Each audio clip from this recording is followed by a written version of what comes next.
ቀንድ ዜናታት ምሕደራዊ ፍትሒ እምነ ኩርናዕ ማሕበራዊ ፍትሒ እዩ ክብል አፈ ጉባኤ ባይቶ ወከልቲ ህዝቢ ፌድሪ ታገሰ ጫፎ ገሊጾም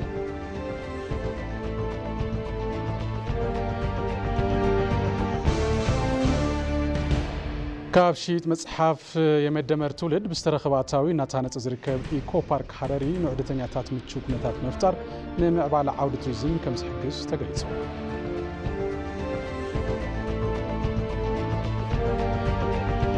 ካብ ወጻኢ እስራኤል ኣብ ልዕሊ ኢራን መጥቃዕቲ ድሮን ከም ዘብጽሐት ሮይተርስ ኣብቲ ጉዳይ ቅርበት ኣለዎም ዝበሎም ፍልፍላት ብምስራሕ ጸብጺቡ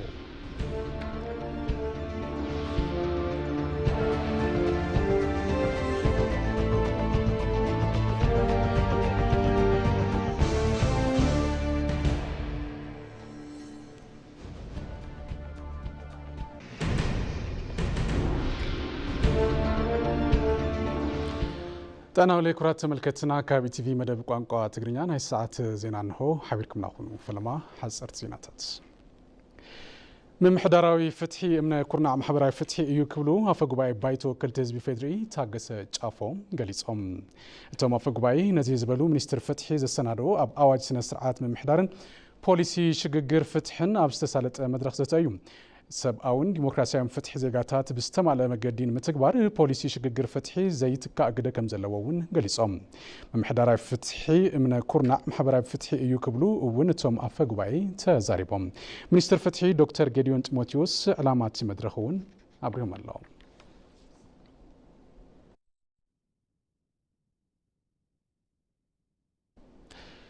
ምክትል ቀዳማይ ሚኒስትር ተመስገን ጥሩነህ ኣብ ሳይንስ ሙዚየም ዝተኸፈተ ዓውደ ምርኢት ስታርት አፕ ዑደት ኣሳሊጦም ኣብቲ ዑደት ካባይተ ተመስገን ጥሩነህ ብተወሳኺ ዋና ዳይሬክተር አርቲፊሻል ኢንተለጀንስ ኢንጂነር ወርቁ ጋቸና ተረኺቦም እዮም ብ30 መጋቢት ዝጅመርን ክሳብ 20 ሚያዝያ 2016 ዓ.ም ዝጸንሕን ዓውደ ምርኢት ካብ 900 ዝበዝሑ ስታርት አፓት ስራሕቶም ኣቕሪቦም ኣሎም ቀዳማይ ብርኪ ናብ ቀዳማይ ብርኪ ዝተሳገሩን ናብ ዕዳጋ ምቕራብ ደረጃ ዝበዝሑን ስታርት አፓት እውን ስራሕቶም ንምርኢት ኣቕሪቦም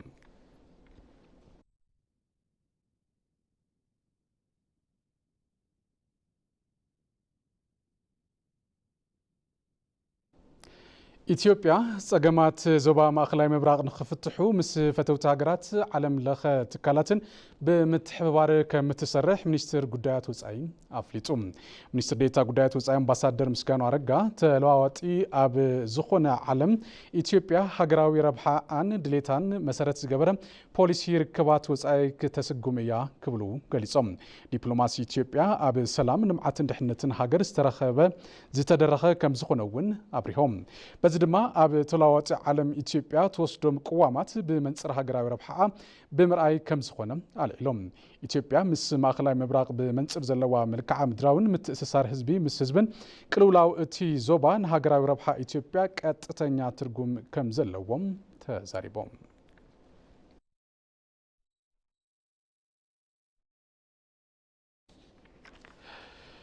ላዕለዋይ ኤታማዦር ሹም ሰራዊት ምክልኻል ሃገር ፊልድ ማርሻል ብርሃኑ ጁላ ንህንጸት ኢንዱስትሪ መገጣጠምን መፍረይን ተሽከርከርቲ ዝኸውን እምነ ኩርናዕ ኣንቢሮም ህንጸት እቲ ኢንዱስትሪ ንሃገርን ከምኡውን ነቲ ትካል ዝህቦ ረብሓ ልዑል እዩ እውን ኢሎም እቲ ነባር ኢንዱስትሪ ብሓዱሽ መገዲ ድሕሪ ምውዳቡ ብመሰረት ዝተሰርሑ ስራሕቲ ካብ ክሳራ ናብ መኽሰብ ምስግጋር ከም ዝተኻለም ተገሊጹ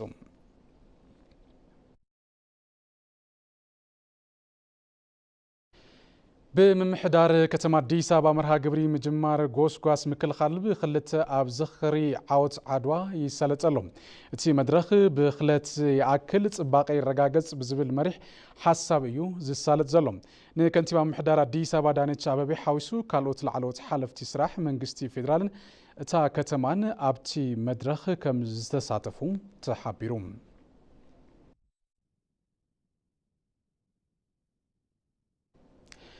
ላዕለዋይ ኤታማዦር ሹም ሰራዊት ምክልኻል ፌድሪ ፊልድ ማርሻል ብርሃኑ ጁላ በሕልፈት ህይወት ላዕለዋይ አዛዚ ሰራዊት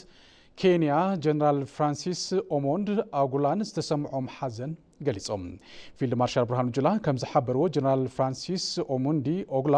ንምርጋጽ ሰላምን ድሕነትን ሃገሮም አፍሪካን ዝነበሮም ግደ ልዑል ከም ዝነበረውን ገሊጾም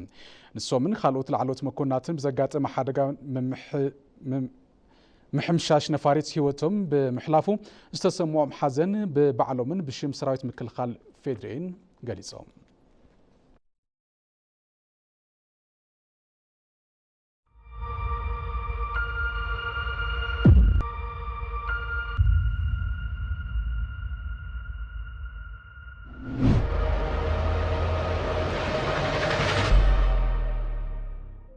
ኢትዮጵያ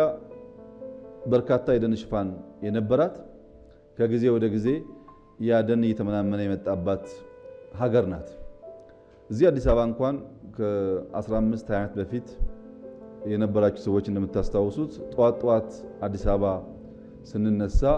ጉም ማየት፣ ጤዛ ማየት የተለመደ ነበር። አሁን ጉምና ጤዛ ማየትም ከተሞች አካባቢ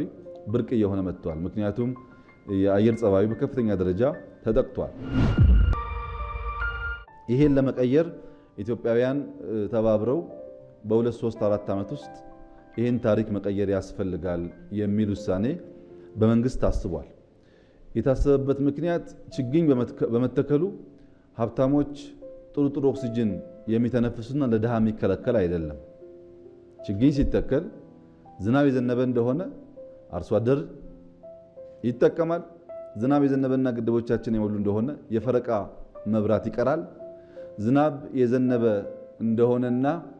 የአየር ጸባይ ተገማሽ ባልሆነ መንገድ የማይቀያየር ከሆነ በረሃብ የሚጠቃ ሰው አይኖርም ማለት ነው።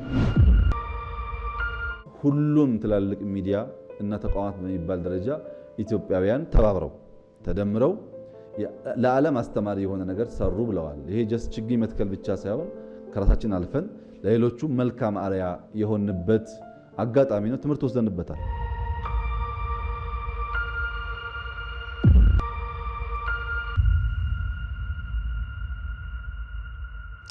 ኩራት መልከትና ዜናታትና ይቅጽለለው ንብዝርዝር ናብ ዝሓዝናዮም ዜናታት ክንሓልፍና ኣብ ክልል ጋምቤላ ቀጻልነት ዘለዎ ሰላም ንኽረጋገዝ ተጀመረ ጻዕሪ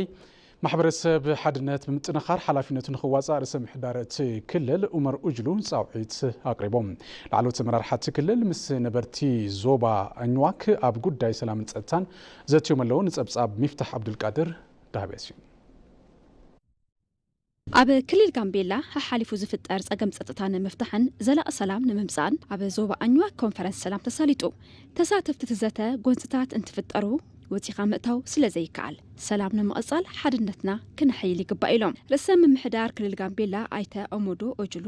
ዝተጋገየ ኣማራፂ ቃልሲ ዝኽተሉ ሓይልታት ኣብቲ ክልል ጎንፂ ንምፍጣር ይጽዕሩ ምንባሮም ገሊጾም ስልጣን እንዴት እንደሚያዝ ስልጣን እንዴት እንደሚገኝ ግልጽ ሆኖ እያለ ስልጣን ከመይ ከም ዝርከብ ግልጽ እንዳሓለወ ሕገ መንግስቲ ብዘይፈቅዶ መንገዲ ብዝተፈላለዩ ኩነታት ነገራት እንትፍጠሩ ከም መንቀሊ ጎንፂ እዩ ዝርአ ይኹን እምበር ዘይኸውን እዩ ስልጣን ብመረፃ እዩ ዝርከብ በዓል ዋንኡ ድማ ህዝቢ እዩ ዘይምርድዳእ ብዘተ ንምፍታሕ ማሕበረሰብ ጽልእን ምክፍፋልን ብምእላይ ሓድነት ከጠናኸር ከም ዝግባእ እውን ርእሰ ምምሕዳር ትቕልል ሓቢሮም እያራመድ ነው ያለው የኢትዮጵያ ፌደራላዊ ስርዓት ብሔራዊ የፌደራል ስርዓት ነሰጉሞ ዘለና ስርዓት ፌደራል ኢትዮጵያ ሕብረ ብሔራዊ ስርዓት ፌደራል እዩ ኣፈላላያት ክህልው ይኽእሉ እዮም ኮይኑ ግና ይመዓራረ እዩ ኣብ ኣፈላላይ ኮይና ሃገር ክንቅጽል ንኽእል ኢና ላዕለዋይ ታሕተዋይ ናይ እከለ ቋንቋ ባህሊ ከይተባሃለ ኩሉ ሕብረ ብሔራዊ ምዃኑ እንዳተፈለጠ ሰብ ንምንታይ እዩ ናብ ናይ ባዕሉ ብሔር ኣመለኻኽታ ኣትዩ ኢልና ገምጊምና ኢና ምክትል ርእሰ ምምሕዳር ትክልል ኣይተ ተንኮይ ጃክ ብወገኖም ኣብቲ ክልል ሓሊፉ ዘጋጥም ጸገም ጸጥታ ንማሕበረሰብ ናብ ጉድኣት ዘቃልዕ ብምዃኑ ምእላይ ከም ዘድሊ ሓቢሮም ግጭት በጣም ጎጂ ነው ምናሰናገደው ጉዳቶች ቀላል አይደሉም ጎንፂ ብጣዕሚ ጎዳኢ እዩ ነተኣናግዶም ጉድኣታት ኣካላዊ ኮነ ስነ ልቦናዊ ቀሊል ኣይኮነን ንድሕነት ዝቃለሱ ዘለው ማሕበረሰብና እውን ይጉዱ እዮም ዘለው ዓሚቕ ሃፍትና ብዝግባእ ክንጥቀም እንዳተገበአና ሓፍትና ንኸይንጥቀም እንዳገበረናዩ ሓላፊ ክልል ጋምቤላ ጨንፈር ቤት ጽሕፈት ፓርቲ ብልጽግና አይተ አሽኔስዲን ኣብቲ ክልል ጉዳይ ሰላምን ልምዓትን ንመንግስቲ ጥራሕ ዝግደፈ ይኮነን ኢሎም በተለያየ መልኩ የሚፈጸሙ ግጭቶች አሉ ብዝተፈላለየ መንገዲ ዝፍጸሙ ጎንጽታት ኣለው ብምዃኑ መፍትሒ ኣድላይ እዩ ብምዃኑ በዚ ተቐጺልና እዚ ክልል ክልወጥ ኣይኽእልን ነዞም ጎንጽታት ክንዓግቶም ኣለና ነዚ ድማ ክንተሓባበር ኣለና ኣብ ዞባ ኣኝዋክ ፑኝዶ ከተማ ዝተሳለጠ ህዝባዊ መድረኽ ዘተ ዝተፈላለዩ ክፍልታት ሕብረተሰብ ተረኺቦም እዮም ካብ ሽይጥ መጽሓፍ የመደመር ትውልድ ብዝተረኸበ ኣታዊ እናተሃነፀ ዝርከብ ኢኮ ፓርክ ሃረሪ ንዑደተኛታት ምቹ ኩነታት ብምፍጣር ንምዕባለ ዓውዲ ቱሪዝም ከም ዝሕግዝ ተገሊጹ መሬት ንዘብኢ እንግዶት ምብላዕ ስጋ ዝረኣየሉ እዚ ፓርኪ ኣብ ሓፂር እዋን ብምዝዛም ናብ ስራሕ ንምእታው ርብርብ ይግበር ምህላውን ተገሊጸሎም ንጸብጻብ ቴዎድሮስ ታደሰ ጌታቸው ኣለው ብምልማዕን ብምፍላጥን ካብቲ ዓውዲ ዝርከብ ኢኮኖሚያዊ ተረባሕነት ንምዕባይ ዘኽእሉ ብርክት ዝበሉ ስራሕቲ ይውገኑ ኣለው ብመንጽር እዚ ካብ ሽይጥ መጽሓፍ መደመር ትውልድ ብዝተረኽበ ኣታዊ እናተሃንጸ ዝርከብ ኢኮ ፓርክ ሃረሪ ተረቋሒ እንትኸውን እቲ ፕሮጀክት ኣብ ሓፂር እዋን ተሃኒጹ ብምዝዛምን ንኣገልግሎት ክፍቲ ንምግባርን ገፊሕ ርብርብ ይግበር ኣሎ የኮንትራት ሳይኒንግ ዴት ውዕሊ ኮንትራት ፕሮጀክት ኢኮ ፓርክ ሃረሪ ፊርማ ዝተፈራረምና ከም ኣቋጽር ኣውሮፓ ኦክቶበር 10 2023 እዩ ናብ ስራሕ ዝተኣተወ ድማ ኦክቶበር 25 2023 እዩ 210 መዓልትታት ስራሕ ኣለዎ ኣብዚ ሕዚ እዋን 64 መዓልትታት ይተርፉና ኣለው ሰሪሕና ንምዝዛም ማለት እዩ ብርክት ፕሮጀክት ኣብዚ እዋን ኣስታት 65 ሚታዊ እዩ ዘሎ እቲ ኢኮ ፓርክ ኣብ ውሽጡ ዋሕዚ ዑደተኛታት ንምውሳኽን ድሌቶም ዑደተኛታት ንምምላእን ዘኽእሉ ብርክት ዝበሉ ስራሕቲ ህንጸታት ዝሓቆፈ ኮይኑ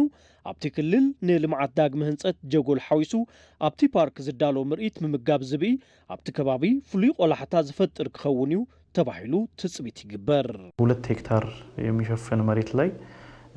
2 ሄክታር ኣብ ልዕሊ ዝሽፍን መሬት 2900 ሜትር ስኩዌር ዝሽፍን ህንጻም ከምውን 1500 ሜትር ስኩዌር ዝሽፍን ኣምፊቲያትር ወይ ድማ ዝብኢ ዝምገበሉ ስፍራ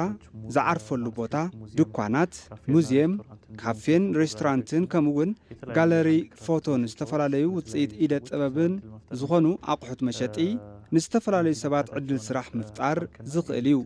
ነዚኦም ኩሎም ዘካተተ ፓርክን ስፍራ መርአይ ምርኢት ዝብን እዩ ማለት እዩ እቲ ፕሮጀክት ጻንሒት ዑደተኛታት ብምንዋሕ ቁጠባዊ ተረባሕነት ማሕበረሰብ ናብ ዝለዓለ ብርኪ ክብ ንምባል ዘለዎ እጃም ልዑል ምዃኑ እውን ተገሊጹሎም አኒማልን ፊድ ከማድረግ አኳያ ሐረር ላይ ብቻ የሚገኘው ማለት ነው ንእንስሳት ብመንጽር ምምጋብ ኣብ ሐረር ጥራዩ ዝርከብ ከም ዝፍለጥ ናብቲ ቦታ እንትኸይድ አጸጋሚ እዩ ንተገልገልቲ ምቹው ኣይኮነን ከምውን ኣብቲ ከባቢ ንዝርከብ ሕብረተሰብውን አጸጋሚ ዝነበረሉ ኩነታት እዩ ዘሎ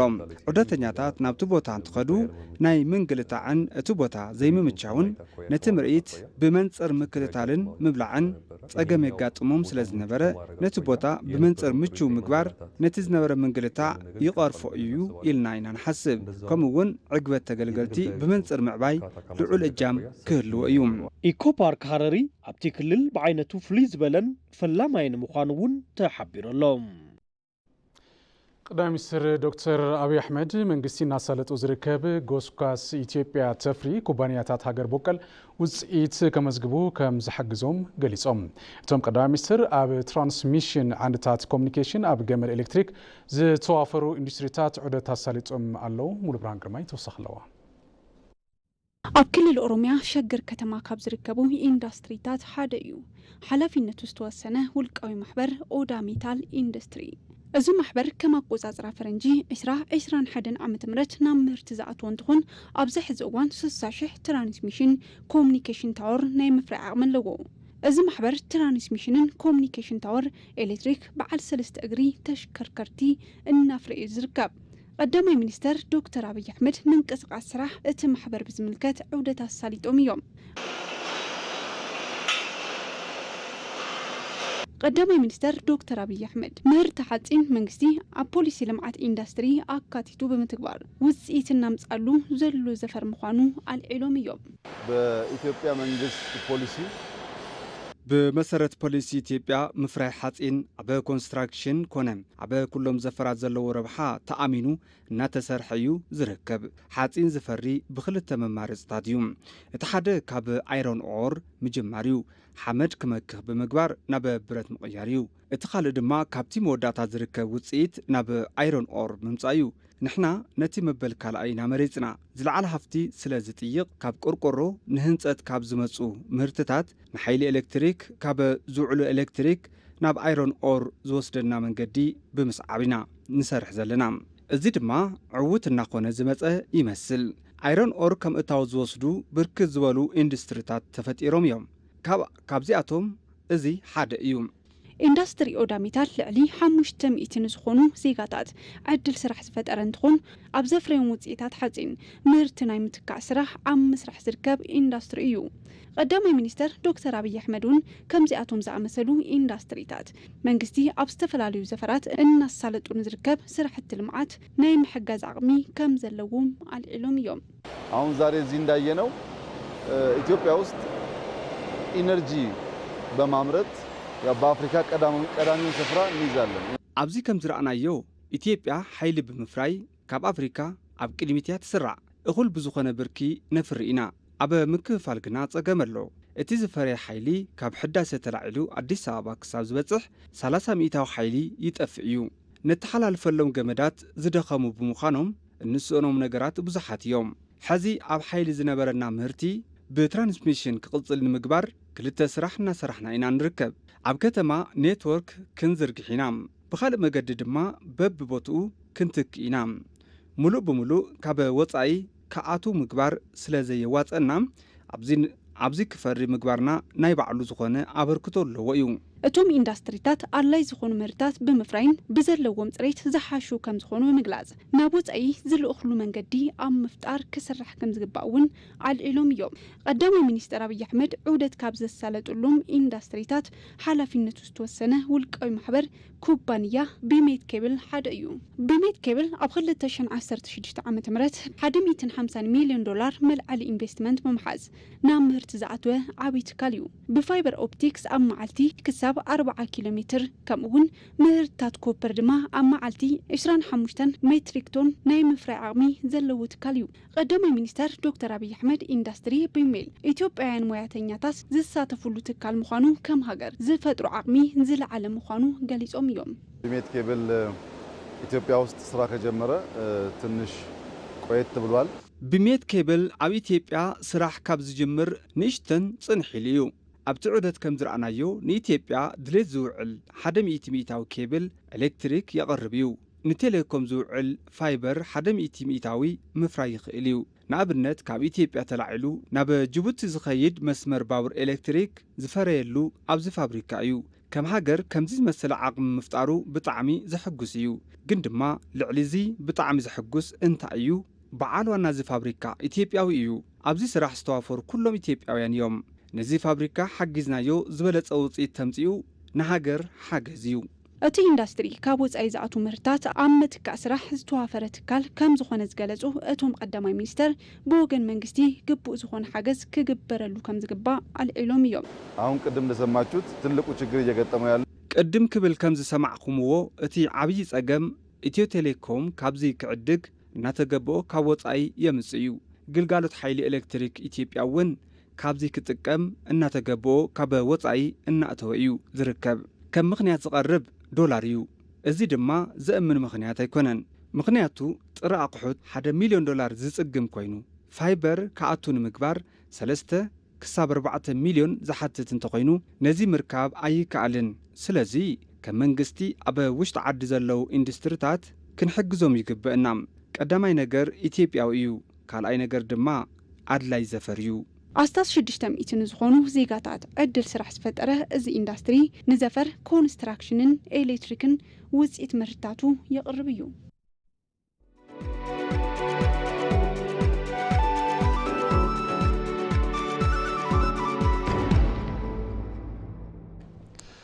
زين عداقة أب استمحيش بوليسي أفريتي إندستري تأمت مدرخ جنزابه كيد اللهم أبتي مدرخ مصر إندستري ملاكو اللبل حاويسو خلوت لعلو تحالف تسراح مداركتي أكلاتن ترخيبهم زي تمحيش بوليسي أفريتي إندستري أب زمصوم هاجراوي ربحاتات تخرت زجبر مدرخ كم زخونون تاجليزم أيت ملاكو اللبل تي بوليسي بولك زفر زمراح قد منجستي بقلت زفلين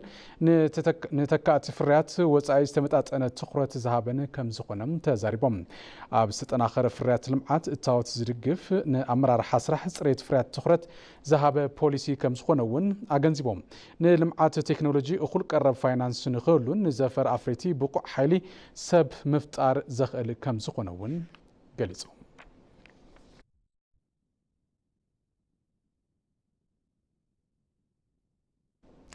ناب زينا وصاين تنحلف إسرائيل أب لعلي إيران متقعتي درون كم زبصحت رويترز أبتي قداي قربت علوهم زبلهم فلفلات بمسرح أبتيبهم إسرائيل أب لعلي إيران متقعتي كي تفصم عنتو ناتا قبر الله سان حوالا يخون امبر إسرائيل متقعتي درون كم زفصمتيو استحبرم رويترز أبصابو أمريكا إسرائيل أب لعلي إيران بزعبا زفصمتو متقعتي حبريتا ولا يحلو امبر متقعتي أب مفصام كم زيت ساتفت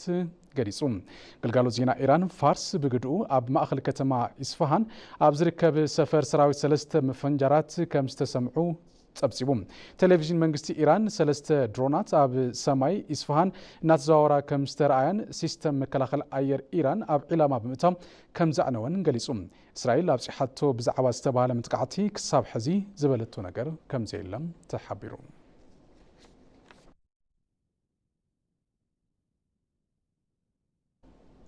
زيناتات زعلت قدمي مززامنا كند زيناتات ممحداراوي فتحي امن كورناع محبراوي فتحي يكبلو افغواي بايتو كتي زبي فتري تاغس ጫፈን ገልጸው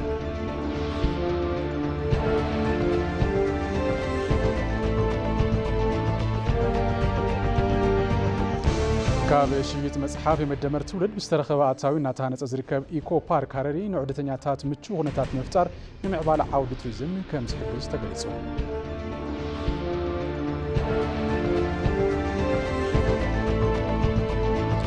إسرائيل ኣብ ልዕሊ ኢራን መጥቃዕቲ ድሮን ከም ዘብጽሐት ሮይተርስ ኣብቲ ጉዳይ ቅርበት ኣለዎም ዝበሎም ፍልፍላት ብምስራሕ ጸብጺቦም ክቡራት ተመልከትና ካብ ኢቲቪ መደብ ቋንቋ ትግርኛ ንሰዓት ዝሓዘና ዜናታት ጀሚሮም ምክታብ መስኪና